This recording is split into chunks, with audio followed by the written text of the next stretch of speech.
The Caribbean, famous for endless blue skies and sunshine, and beaches of pristine white sand, fringed with palm trees and lapped by turquoise seas. But these islands also have a wild side, far less familiar. They have been forged by volcanic forces, and they sit in the firing line of some of the most violent storms on Earth. The wildlife that calls this place home has had to adapt to island life, becoming either specialists or opportunists. Some are seafarers, while others started off as castaways.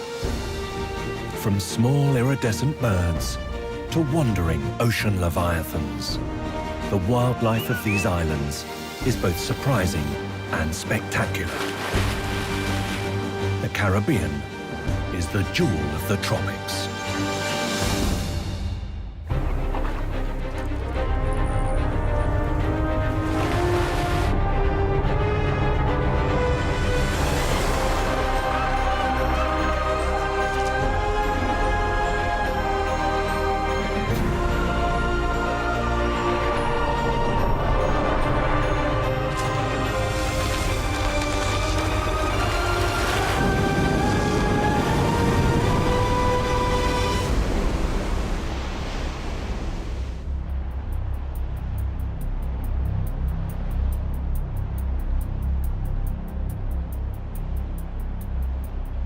The Caribbean is an archipelago of over 7,000 islands and coral reefs, lying within the crystal-clear waters of the Caribbean Sea.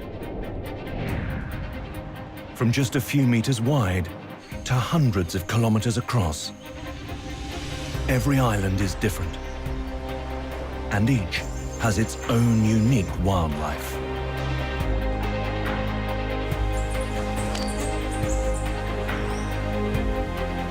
From the tropical forests covering the highest peaks, to the reefs hidden beneath the waves, the Caribbean hides a treasure trove of life.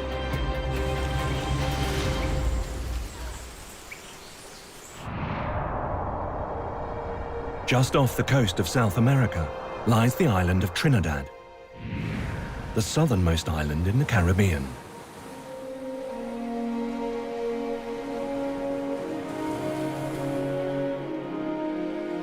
Legends of hidden treasure have long drawn travelers to these islands.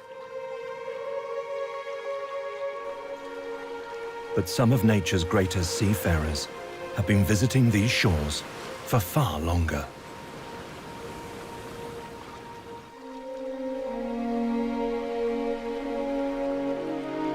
At night, Trinidad's beaches are visited by creatures that have been around for over 100 million years. Leatherback turtles have come here to nest.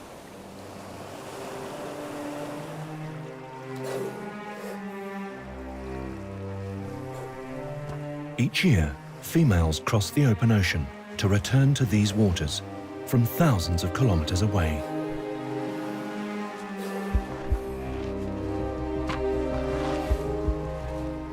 They make the grueling journey so they can lay their eggs on the very beaches where their own lives began. Leatherbacks are the largest sea turtles on Earth, growing up to 2 meters long and weighing up to 900 kilos. Her massive flippers help her to dig a hole in the sand.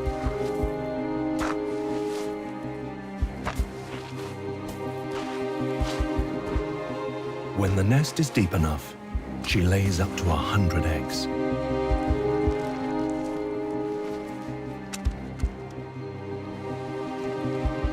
The temperature of the nest will determine if the babies will be male or female. Higher than around 30 degrees Celsius, and females will emerge. Cooler nests will produce males. Among the normal eggs, she also lays smaller ones which are yolkless and sterile. These will collapse over time, giving the babies more space and air when it's time to hatch.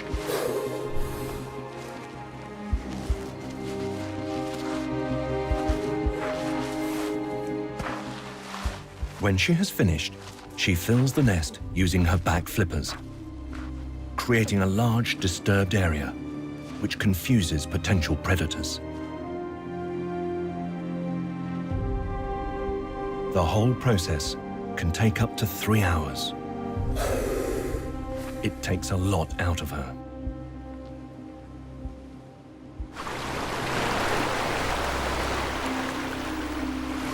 But she's not the only one here. Trinidad has one of the largest populations of nesting leatherbacks in the Atlantic. At the peak of the season, space is in short supply.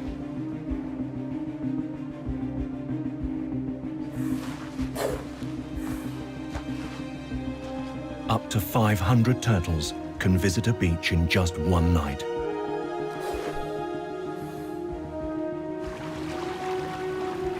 Turtles coming in to nest collide with those ready to return to the ocean. The scrum for a spot results in turtles digging up each other's eggs.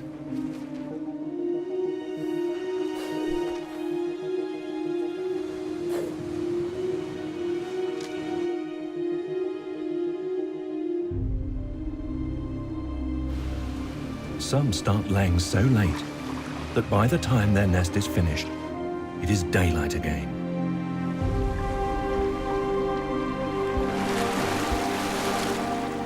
Leatherbacks only come to nest every few years, but in one season, a female can lay up to 10 different sets of eggs.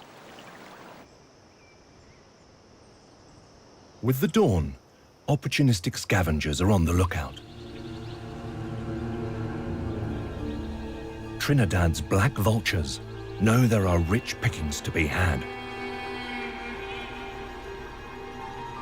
The eggs that have been left exposed are packed with protein, and the birds take full advantage.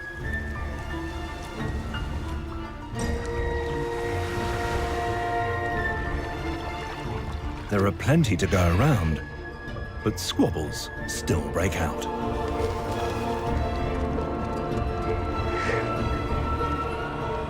By clearing up these eggs, the vultures actually help to keep the beach healthy. If left, they would rot in the sand, posing a risk to embryos growing inside their nests.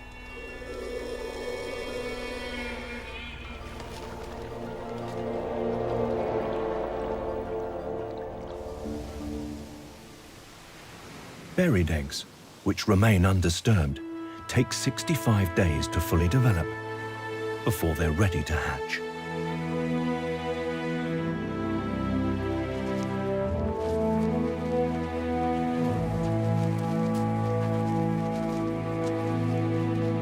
The baby turtles emerge in perfect synchrony.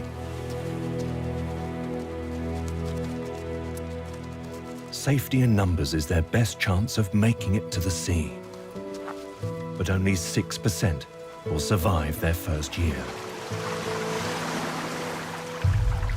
Instinct spurs the vulnerable hatchlings on.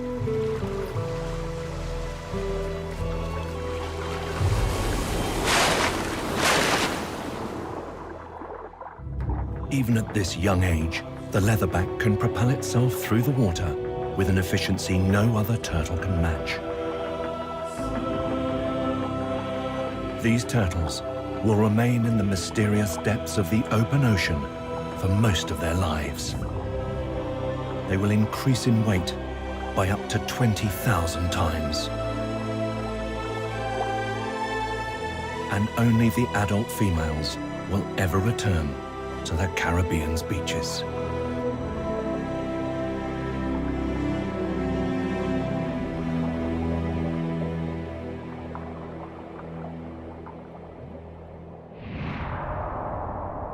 North from Trinidad is a chain of islands which sit between two tectonic plates.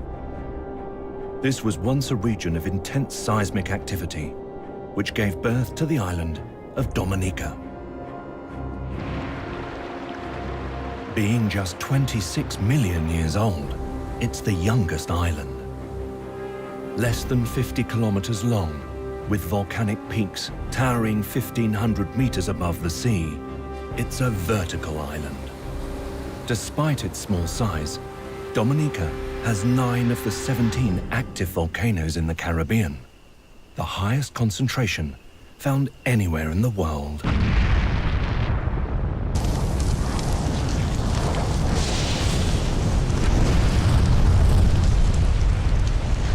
All the ash spewed out by these volcanoes has made the soils extremely fertile. Just about anything will take root. Plants have flourished, and their flowers provide food for some of the Caribbean's fastest movers. Hummingbirds. Having no sense of smell, they find the sugar they need by visiting the forest flowers, which advertise their nectar by being colorful. These tiny dynamos have the fastest metabolism of any vertebrate on Earth. Their hearts can beat over 1,000 times a minute, and wings can flap up to 200 times a second when they dive. To fuel their flying, they must eat every 10 minutes, and up to 3 times their body weight every day. At just 9 centimeters tall, the Antillean crested hummingbird is one of the Caribbean's smallest. Only the males bear the brilliant green crest that gives these birds their name.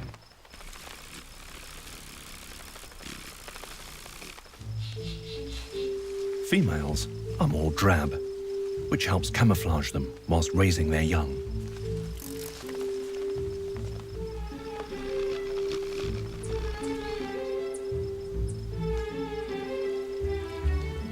Chicks need extra protein, so they're fed a regurgitated mixture of nectar and insects. On this rich diet, they grow quickly.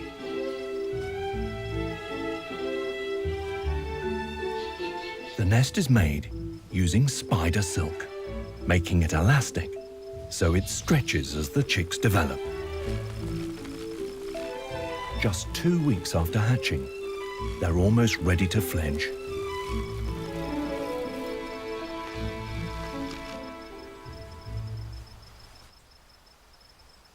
The Caribbean's volcanic past plays another crucial role. The mountains that have been pushed up are so tall, they create their own weather.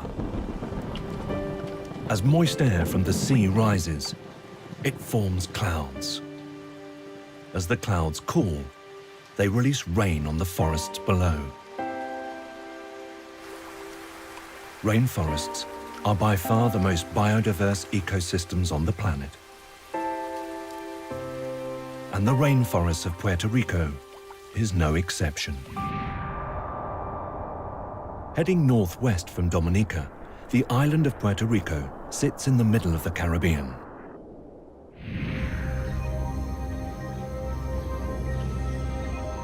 In the east of the island, the Luquillo Mountains stand over 1,000 meters high and are home to the misty, lush forest of El Yunque. This rainforest is a haven for reptiles. A giant anole basks on a tree trunk.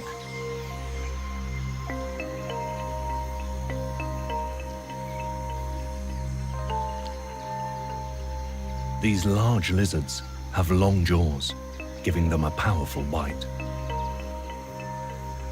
And like a chameleon, they have eyes which move independently.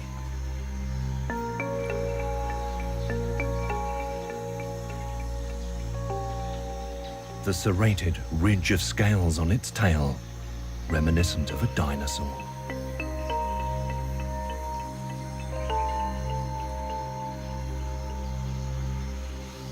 Like geckos, they have adhesive pads under their toes, which enable them to cling to vertical surfaces.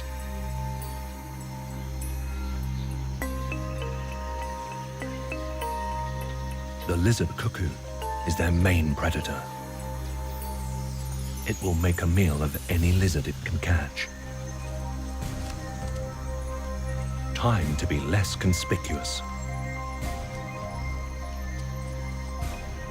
It's not clear if the cuckoo has spotted it, but the anoles isn't taking any chances. He'll be harder to catch further up.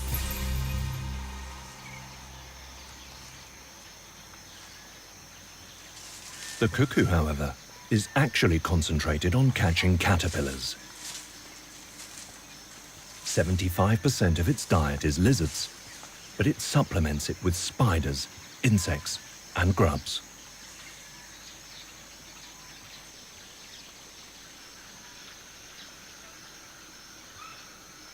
Night in El Junque comes alive with the sound of the real winners in this rainforest. The amphibians. And in particular, the cocky frog.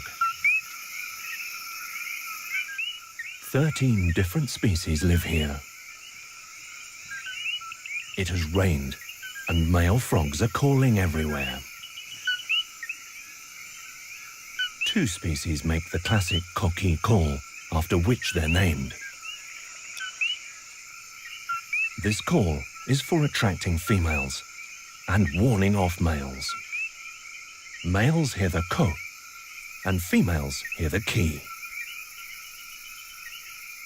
Females, which are larger than the males, sit listening for a call they like the sound of.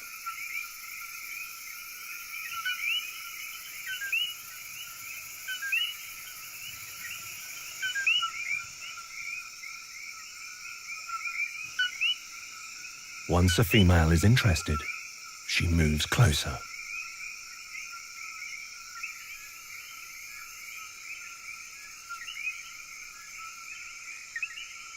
If on closer inspection, she still likes what she sees, she gets close enough to touch him.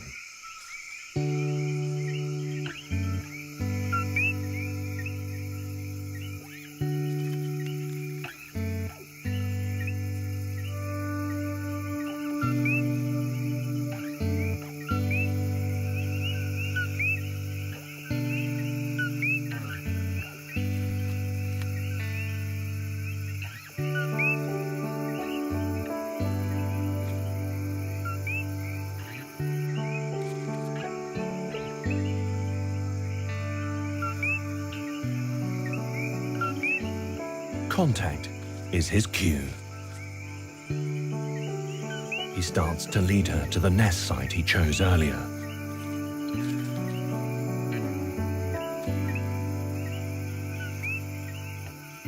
Every time she touches him, he leads her closer.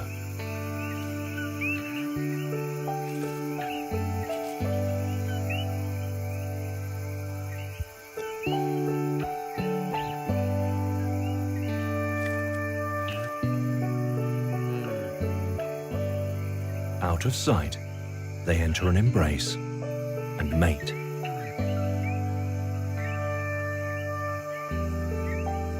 Dead palm leaves make ideal nests.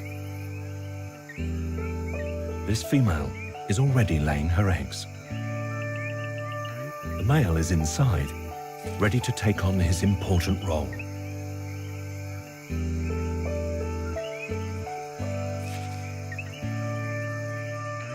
Her job complete, the female leaves.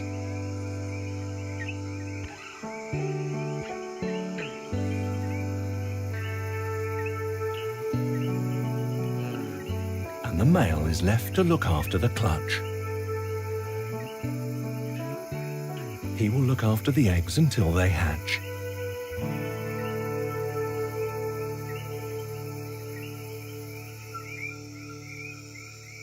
A bromeliad hides an older nest. The father loyally broods the eggs, which have started to develop. A beating heart is visible. Embryos are beginning to move. And because cockies hatch as froglets, limb buds are appearing. The male guards the eggs and prevents them from drying out, but danger is never far away. This predatory snail will eat cocky eggs. The male on the fresh clutch can sense the danger.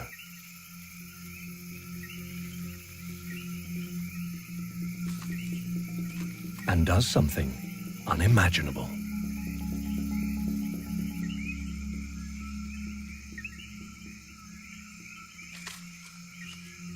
He begins to eat his own eggs.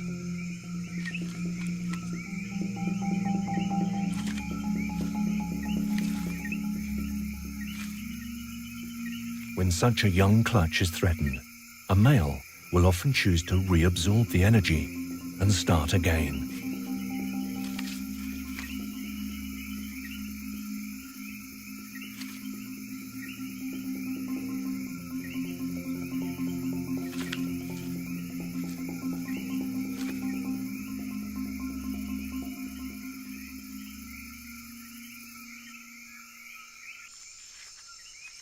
Eggs that do survive take 28 days to develop. When the time is right, tiny, fully formed frogs enter the world.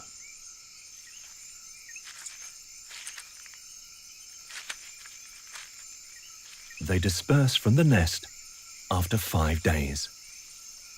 But these juveniles are not yet safe. Froglet-eating scorpions lurk in the shadows.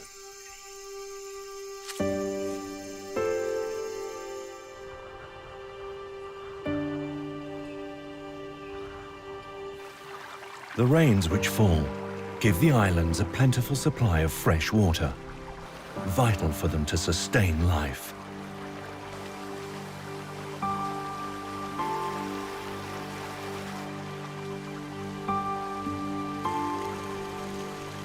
All this water runs down towards the ocean, leaching nutrients from the soils and feeding them into the Caribbean Sea.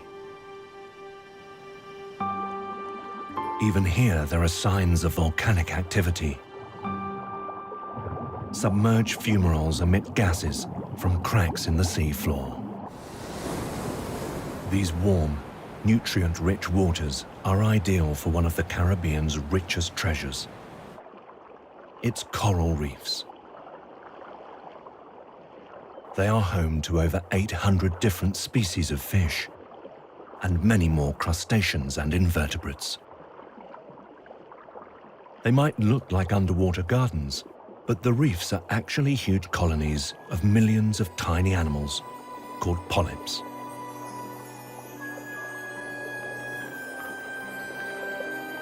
They create the intricate network of ever-growing corals.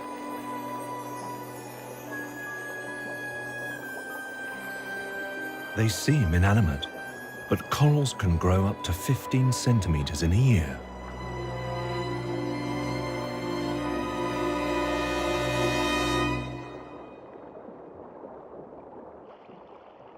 Many of the fish that find shelter and protection in these reefs are found nowhere else on Earth. Not just fish and marine reptiles rely on these waters. Large marine mammals also depend on it. The silverback is a shallow area of sea above a huge limestone shelf north of the Dominican Republic. A Spanish galleon sank here in the 17th century, and a hoard of silver treasure was lost to the sea, which is how the silverback got its name. Nowadays, these waters shelter different treasures. Female humpback whales come here to give birth.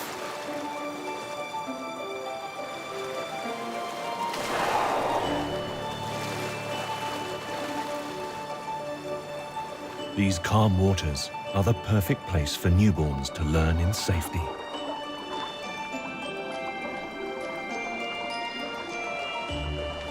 The bond between the humpback mother and calf is extremely strong. They are inseparable as the mother teaches her infant all the skills it will need.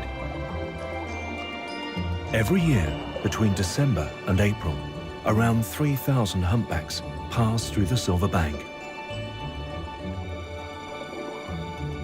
When summer arrives, the whales move on to their feeding grounds thousands of kilometers away in the North Atlantic. The Caribbean's role as a nursery is vital for the survival of these great ocean voyagers.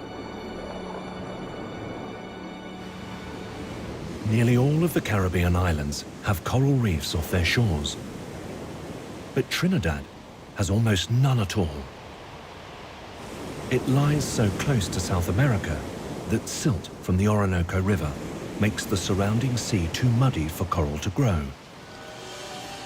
However, coral reefs were once present here. Mount Tamana, in the highlands of the island, was one such reef. Thousands of years ago, tectonic forces pushed it almost 300 meters above sea level.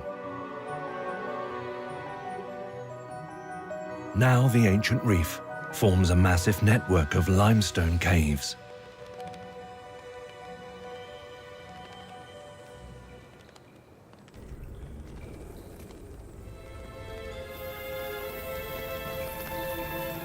These caves play host to 1 million bats.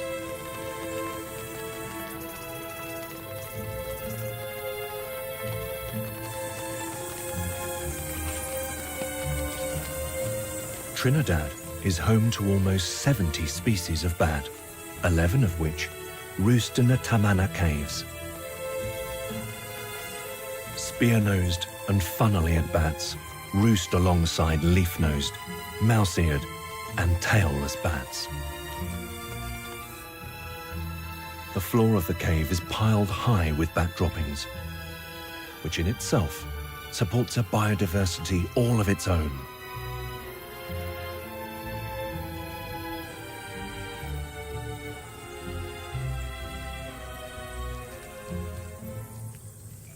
Communities that develop on guano can be very distinct. The copious amounts of droppings provide cockroaches with an endless supply of food, while the roaches are a source of food for other animals, like the whip scorpion. In the weak sunlight that reaches the cave's entrance, seeds defecated by the bats are able to sprout. But the lack of light makes the seedlings fragile, the stems growing long in a bid for the sun. Above ground, the forest is rich in flowers, fruits, and insects.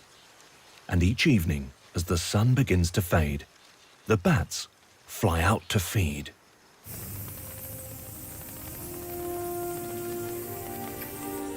Some of them travel from deep within the labyrinth of tunnels and chambers, 300 meters below ground.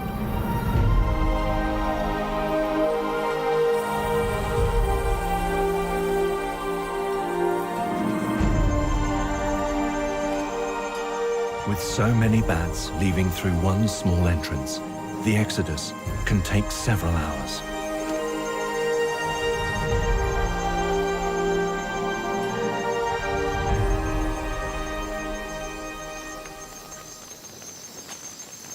This mass emergence happens at similar caves all over the Caribbean. But at a cave in Puerto Rico, the bats don't get it so easy. As night falls, 300,000 individuals begin heading out to feed. But this also means running the gauntlet. As they swarm out, they head straight up into the trees, taking them right past some very crafty hunters. Puerto Rican boas have gathered at the entrance. they have developed a taste for bat. As their prey increases, the boas slither into their chosen positions. As many as 21 snakes have been seen at this cave in one night. Using roots, vines and rocks to grip onto, over half their body hangs precariously in space.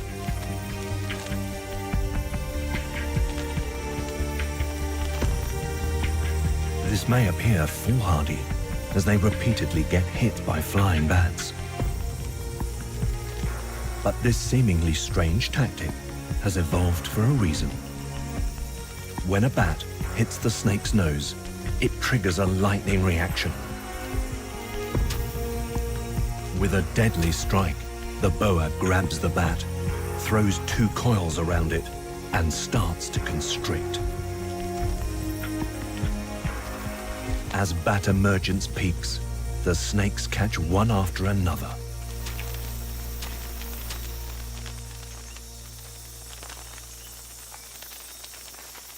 This food source is not the easiest to consume, however.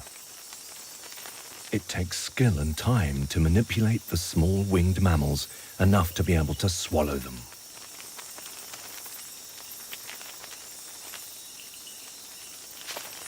Even so, some unfortunate bats are still alive as they go down.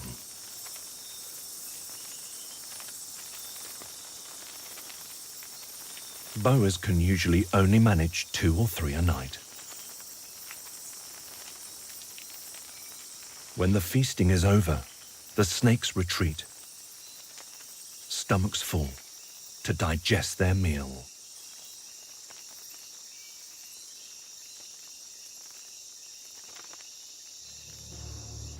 During the months of December to May, life on these islands is tranquil. But when summer arrives, the Caribbean can become an altogether darker place.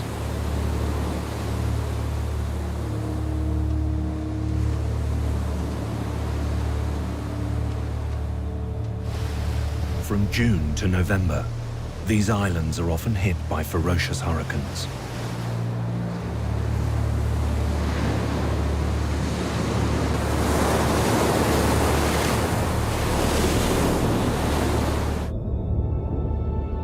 Most begin life as tropical storms off the coast of West Africa.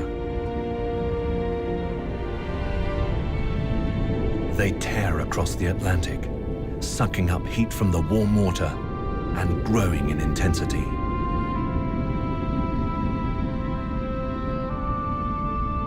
The islands of the Caribbean are the first landmasses these hurricanes come to. A storm becomes a hurricane when the wind exceeds 120 kilometers per hour, making it a Category 1.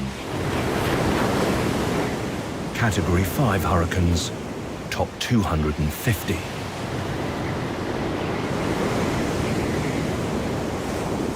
Even with the best forecasting, no one can predict when a hurricane may strike. The waves created can reach 20 meters high as they smash into coastlines. But they can also have a strangely positive impact on some islands.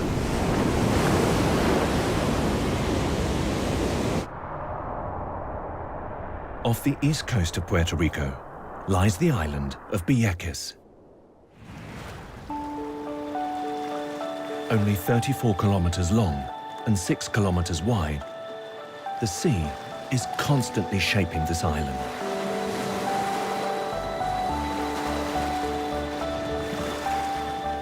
It sits right at the point where the blue of the Caribbean meets the murkier waters of the Atlantic.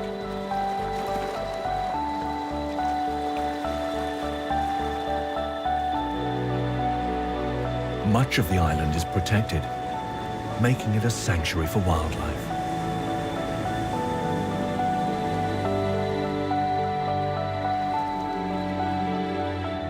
Brown pelicans dine out on the plentiful fish in its waters.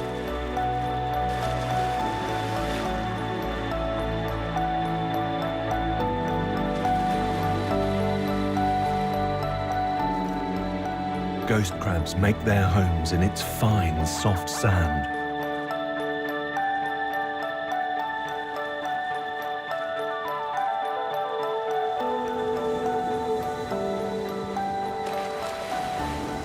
But it is one of the islands most at risk from hurricanes.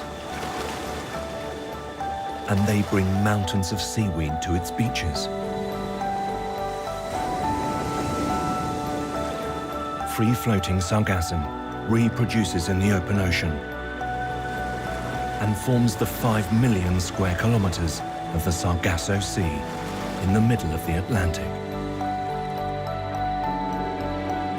But storms and unusual currents sometimes push tons of this algae onto the shores of the Caribbean.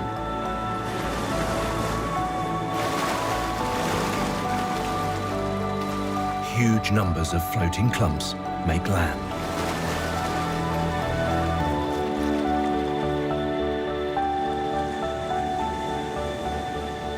Some piles can reach over a meter and stretch for hundreds more. Although a nuisance to beachgoers, rotting sargassum does bring benefits. It's a perfect breeding ground for insects. And these insects help sustain the bird life.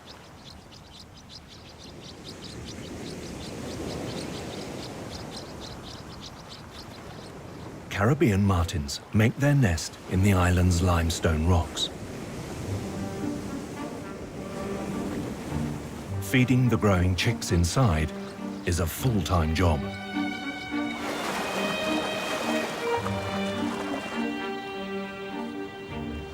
Parents take turns in going out to forage.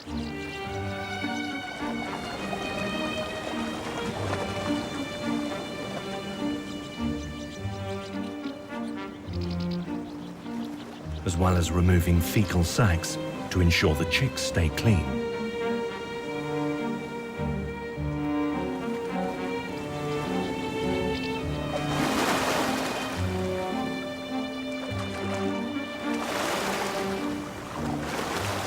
A ground-nesting Wilson's plover uses dried-out sargassum to cushion her eggs. Even with the shade she provides, the midday heat can be too much for the developing embryos and for her. Regular dips in the surf to soak her chest feathers help cool the eggs and bring her temperature down.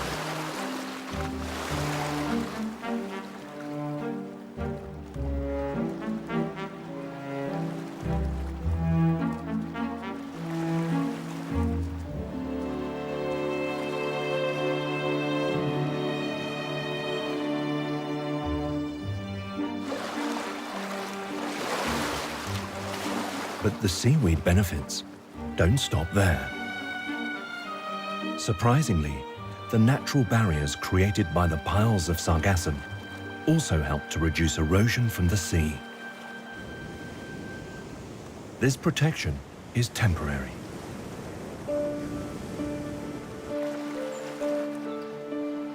But many Caribbean islands have their own constant living defense against erosion. Mangrove forest.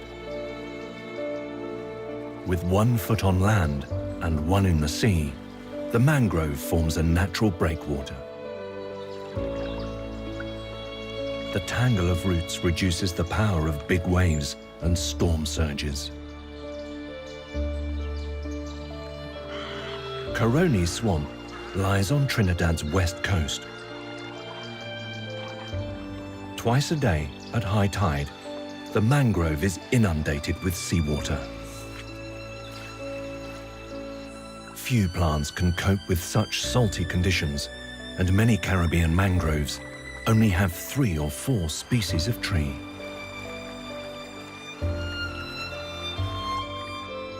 Yet the trees create a habitat that shelters a rich and unique ecosystem. It's a nursery for many young fish.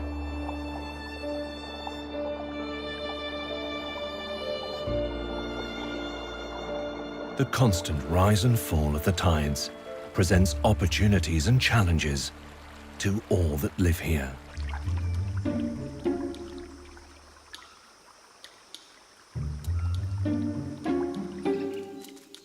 At low tide, the swamp's thick mud is a rich source of food for the population of fiddler crabs.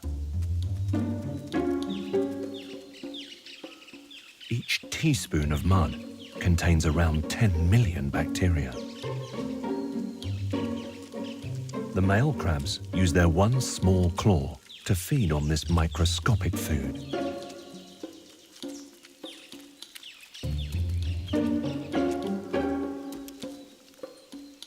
While their big claw, which resembles a violin, is reserved for waving. This display is designed to attract a female and defend their burrows from rivals. Females choose a mate on claw size and quality of display. Having an escape hole is vital. There are predators around. When the tide is out, scarlet ibis flock to the shallows to feed. They probe the mud in search of crustaceans, like fiddler crabs and shrimp, amphibians and insects. Their diet of red shellfish, rich in carotene, gives them their vivid color.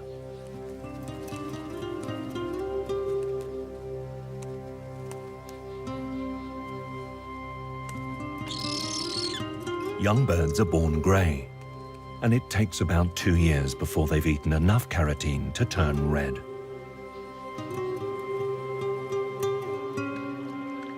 Dipping the crabs in the water before swallowing them helps clean off the mud.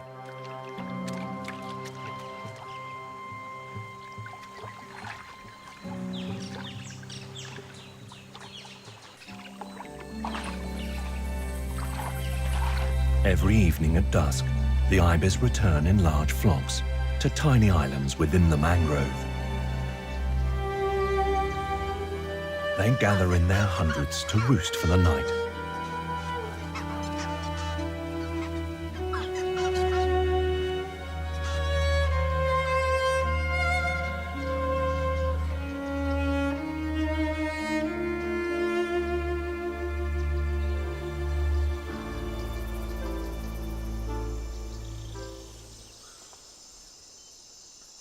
Other mangroves of the Caribbean are the setting for an altogether different spectacle.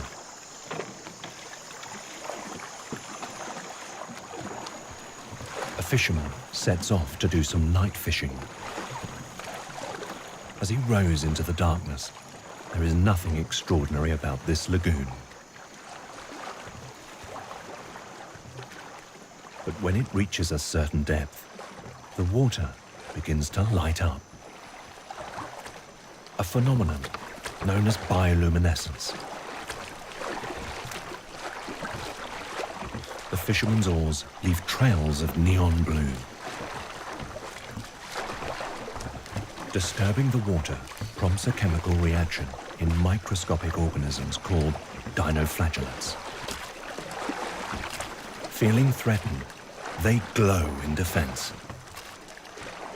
The conditions here are perfect. The bay is shallow, warm and sheltered, and decaying mangrove produces the bacteria they feed on.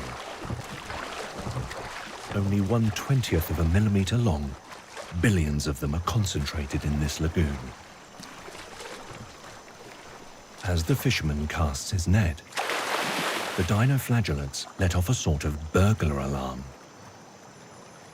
By emitting light, they are trying to attract larger predators to what is attacking them. Trinidad separated from South America around 12,000 years ago, when sea levels rose at the end of the last ice age. As a result, some mainland mammals got stranded there, and they are not found anywhere else in the Caribbean. The island is home to a troop of white-throated capuchins. This small monkey is known for being a particularly resourceful primate. But life on a Caribbean island requires its own special strategies. Trinidad's Capuchins have found that the island's coca-ripe palm trees are a rich source of food.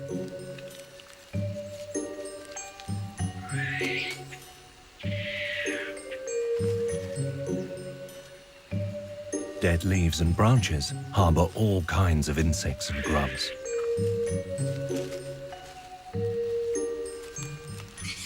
Having a prehensile tail means that both hands can be kept free for eating. Although they also eat nectar, fruit is by far their favorite food. South American mammals are not the only alien invaders in the Caribbean. And for getting to islands further away than Trinidad, the Caribbean Sea has proved a big barrier.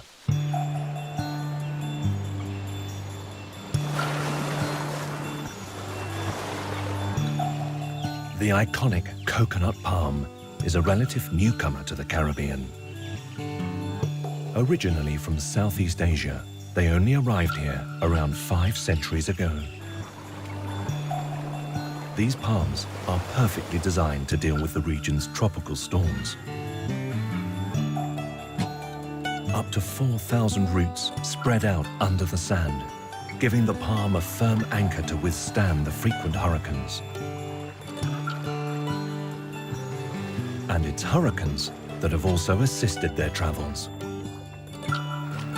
Strong winds help dislodge their seeds, and these are cast adrift on the ocean's currents. The coconuts are especially buoyant and can float for months without sinking. When they eventually wash ashore, a new island is colonized.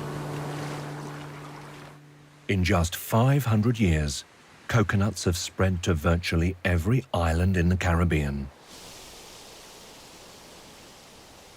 But some animals have also succeeded in becoming accomplished island hoppers, and with quite ingenious methods.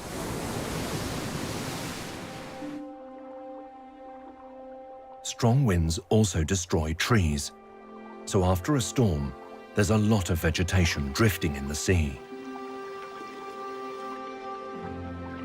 These makeshift rafts are one way in which species like the lesser Antillean iguana have been able to spread across the Caribbean.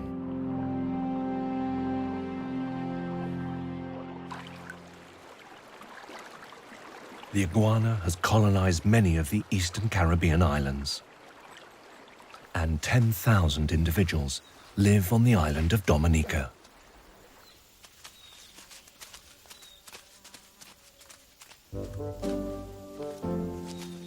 Iguanas follow a strict hierarchy, which is color-coded. Dominant males turn dark gray, while females and juveniles are shades of green.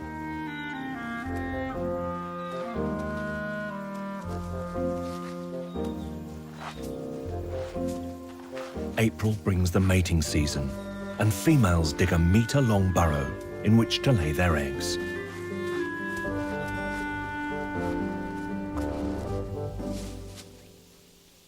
Each dominant male defends a small territory with up to 7 nesting females. Rivals are warned off with a display of head bobbing.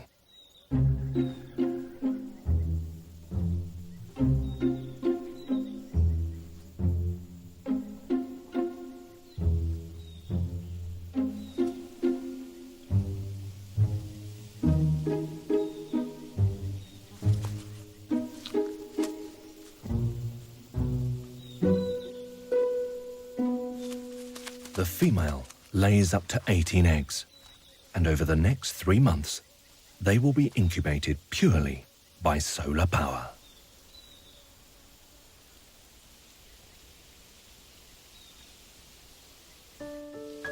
By June, emerald green babies are ready to break out and scramble their way into the sunlight. These iguanas are a Caribbean success story. They've turned the devastation wreaked by hurricanes to their advantage, using it to emigrate to islands that would otherwise be completely out of reach.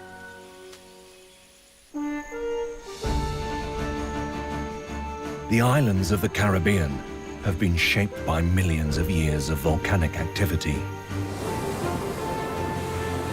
Lying in the heart of Hurricane Alley, they also withstand some of the most ferocious storms on Earth. Yet these islands are home to an extraordinary variety of wildlife.